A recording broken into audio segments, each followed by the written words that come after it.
Bonjour, je m'appelle Antoine Peraldi, j'ai 29 ans, j'habite à Strasbourg depuis 25 ans et j'ai créé la culture il y a moins d'un an.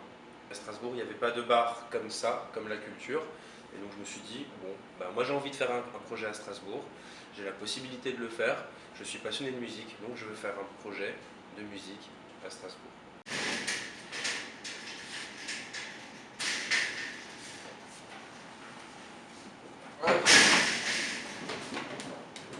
Tu as des disques ici.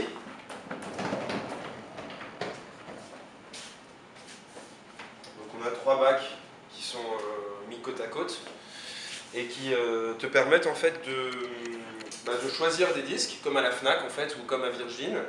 À l'intérieur, juste de l'autre côté là, il y a des platines d'écoute où tu peux écouter le disque et si le disque te plaît, tu peux l'acheter et repartir à la maison avec.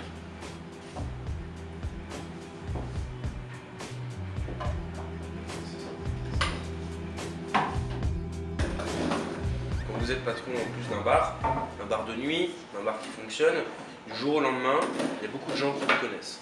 Il y a beaucoup de gens qui vous disent bonjour dans la rue et finalement vous avez très peu de temps où vous pouvez vous sentir seul, libre.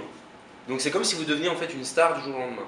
Donc il y a les côtés positifs, ça veut dire que vous avez des entrées gratuites ici ou là, vous êtes reconnu quand vous avez envie d'être reconnu.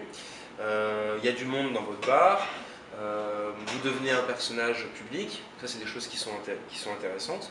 Après il y a la partie qu'il faut apprendre à faire avec, c'est des fois vous avez envie d'être tout seul, vous avez envie d'être tranquille, vous n'avez pas envie qu'on vienne vous saluer à longueur de journée, vous allez au restaurant avec votre femme, vous avez envie d'être tranquille avec votre femme, vous n'avez pas envie de serrer des mains partout. Donc c'est des choses qu'il faut apprendre à faire avec. Donc au début c'est un peu compliqué, moi j'ai mis 6 mois, à peu près 6 mois, à accepter cette nouvelle situation. C'est un métier qu'on peut faire jusqu'à un certain âge. Au-delà, c'est compliqué, il y a des problèmes de santé. Moi, par exemple, je perds de l'audition, parce que la musique est forte, je perds de l'audition. Travailler la nuit en décalé, ça a des répercussions sur le sommeil. C'est plus des grandes nuits, mais c'est des petites nuits, coupées de 2 heures. 2 heures de sommeil dans la journée, 2 heures de sommeil ici, 2 heures de sommeil là. Donc c'est un petit peu compliqué. Je pense qu'on peut le faire quand on est jeune, à fond.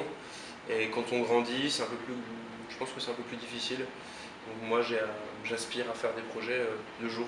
Quand vous ouvrez un projet et que ça marche en plus, vous avez envie d'en ouvrir encore derrière. Donc j'ai plusieurs projets en tête que j'aimerais bien réaliser un jour. Des projets professionnels mais aussi des projets personnels. Il faut toujours avoir des rêves.